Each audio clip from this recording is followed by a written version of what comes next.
আমার প্রাণের দেশবাসী ভাই বোন, আমার বৃদ্ধ বনিতা, শ্রমিক মজুর মেহনতি জনতা, ভাগ্যাহত জনতা, কত না খেয়ে কষ্ট পেয়ে মারা যাচ্ছে, কত না ঘুমিয়ে থাকছে।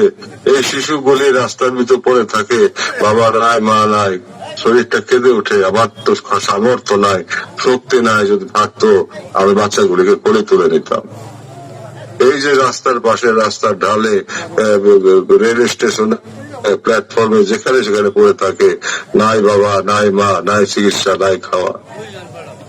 এরকম দেশ তো, এরকম সমাজ তো আল্লাহ পছন্দ করবেন না।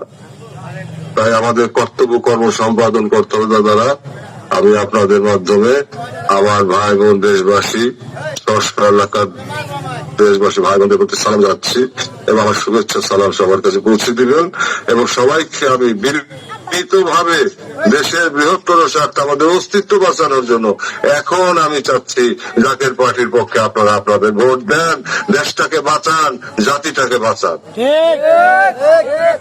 ইনশাল্লাহ জাকের পার্টি বিজয়ী হলে বাংলাদেশের সুদিন আসবে, আমার দেশবাসী আবার হাসবে, আবার দেশ ভরে যাবে আল্লাহর রহমতে, এতে কোনোই সন্দেহ নাই। আপনার ভালো